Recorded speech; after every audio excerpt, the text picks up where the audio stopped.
Hey YouTube, this is NeoNexudus here with a tournament update. As you know, I ran with Chaos Zombies, and I went 2-3. Beat 3 opponents, lost to 2 people. As you saw, I beat that kid, and then I got beat, by James Pearce. Then I got a win when I went up against Anto.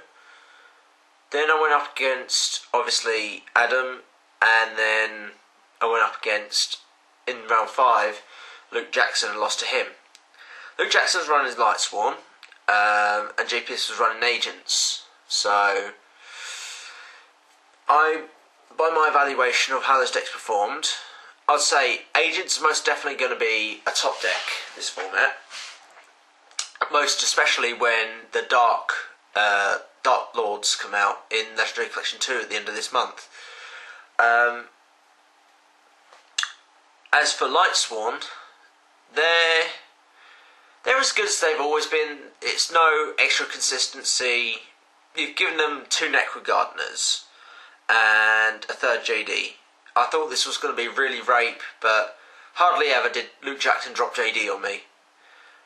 He at least had 1 Necro Gardener and Grave, but you know, they've had 1 Necro Gardener for ages, so that hasn't really made any difference. Main reason I lost, he went into Brionac and bounced me cards back, so unfortunately I didn't have a Veiler at the time. I did side in a 3rd one, but obviously you just deal with whatever you get in your hand. As for J Pearce, it was quite funny really. Game 1 he kind of owned me. Game 2, this is round 2 by the way, round 2, game 2. I started off, I set, I believe it was a Raikou, a Chaos Trap Hole, and I believe a Dark Bribe. I think it was a Dark Bribe. And he goes, normal summon, Agent of the Earth, but Agent Earth, or whatever it's called, trying to get the search. I play Chaos Trap Hole, and then he sets back row and passes his turn. Then I believe I flip the Raikou, pop his back row, and I believe I synchroed or something like that. But anyway, I got a nice hit on him, nice start, wearing down his life points. Turn or 2 later, he tried to go summon Venus. He paid 500 to try and do Shine Ball, special summon 3 Shine Balls. I played Veiler. So I was shutting him down for quite a while. But then he managed to establish his field with another Venus, with Shine Balls, and going to Gachi Gachi, which prevents destruction by things like Dark Hole, Smashing Ground, by battle, you know, any kinds of destruction. He just detaches and exceeds material and stops it, which is annoying. And I'm so grateful that Shine Ball is not a tuner. I really, really am grateful that Shine Ball is not a tuner. But anyway, he had Gachi Gachi out and Venus. I believe it was Venus, yeah.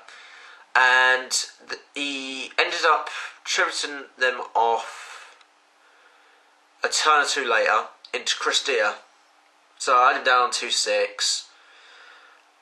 I was still on pretty good life points, like around the 5,000 mark. But that Christia, it screws me up. No special summoning, which means I can't directly get around a 2-8 beat stick. So Christia is annoying, and I think that's why fairies are going to be right up there in the top tier. So that's the reason why I thought I lost against J Pearce. You know, basically it's Christia.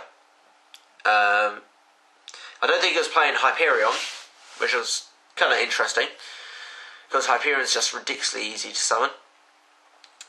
As for Luke Jackson, I beat him in game 1. He kind of drew a bad hand, and so I took advantage of that.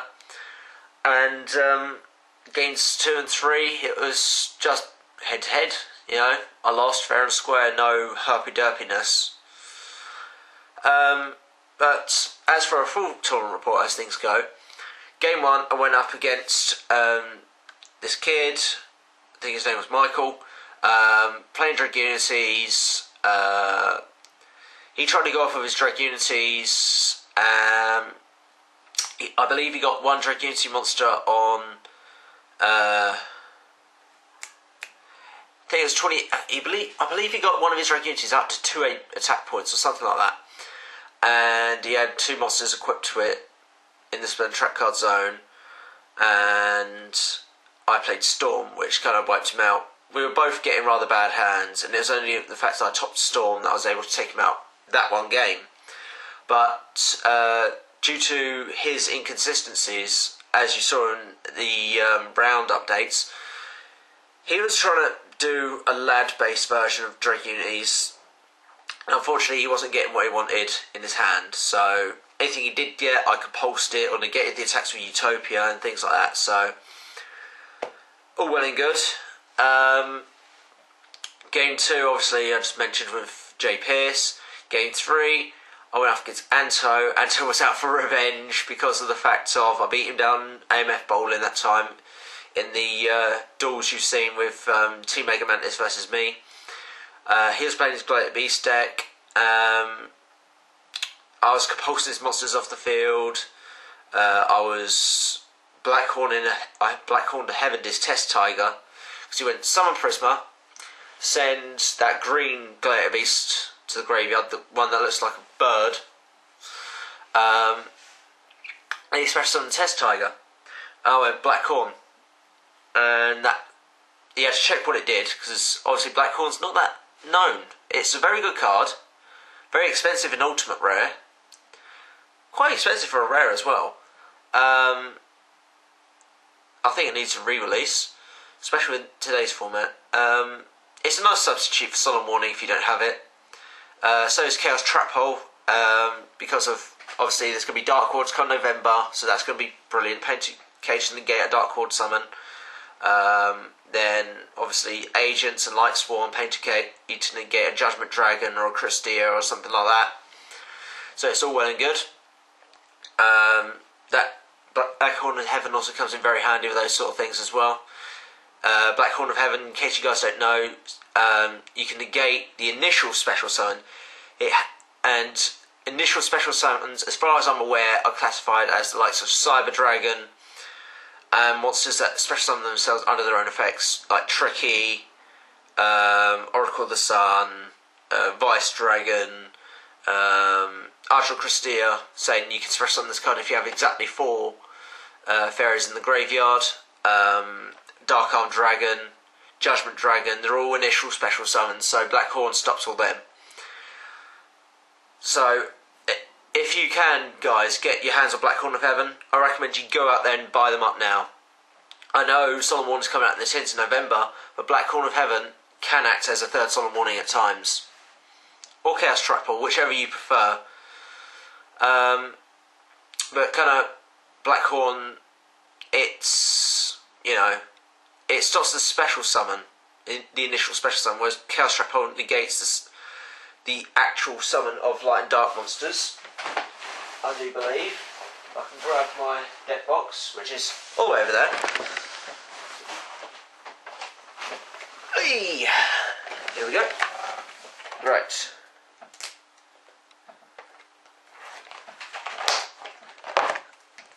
Da-da-dum! Chaos Trapple. Pay 2,000 life points. Negate the summon of a light or dark monster and remove it from play. So, that's brilliant.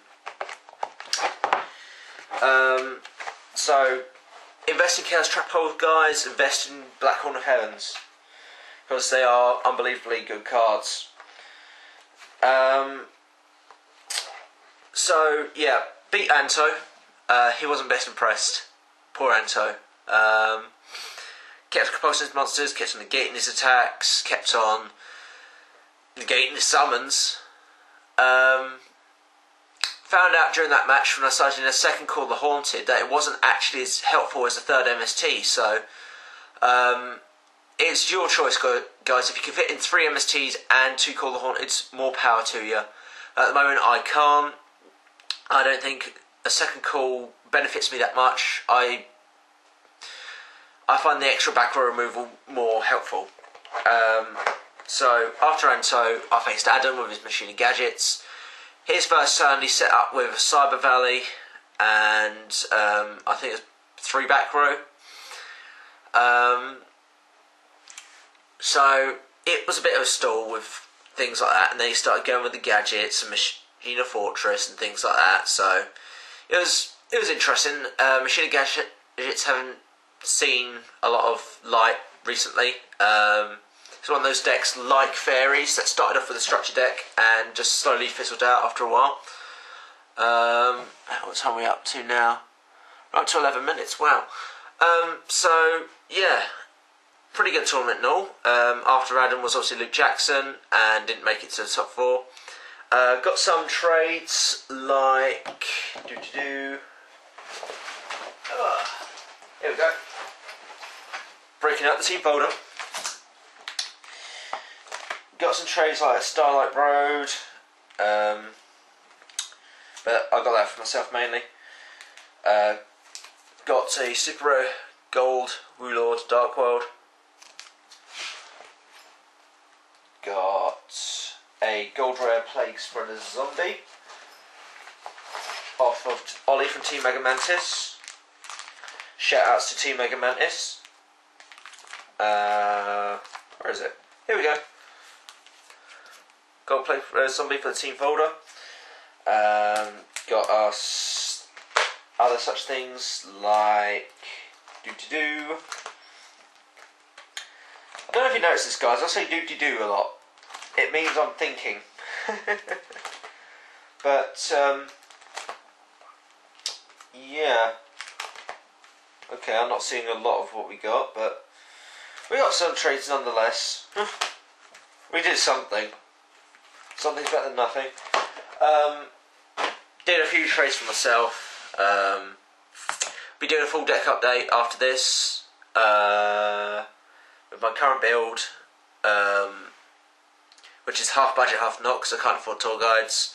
But like I said, Mr. Sasuke Dragon did say I could borrow his tour guides for the next tournament if he is unable to come, because obviously they're in his deck at the moment.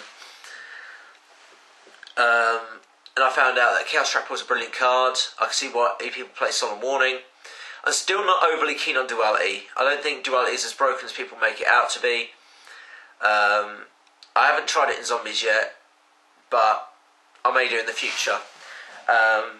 Because it's the draw of the lack of special summoning, it's the cost of the lack of special summoning that I don't like. Solemn Warning, you know, pay 2,000, okay. I don't think I'll run Judgment though. I don't think Judgment's worth running this format, to be honest. It's MSTable. So if someone activates MST on your back cast and you change Solemn, you wasted half your life points to protect a back row, in which case they could just play an MST again and still have one more MST left over. And Storm is brilliant for breaking out their Solemn Judgments. You know, paying half your life points, that's a bit of a hefty cost. 2,000 is not so bad. So, yeah. Like I said, good tournament. Didn't make top 4. Oh well, no big shakes. Had a lot of fun. Shout out to Dark Magician 84, TeamMegaMantis, Emma Blue Eyes 10, Kayla Shade, Scapegoat Uzo, John with the Bomb, and other such people. So yeah, this is NeoNexudus, signing out. Peace.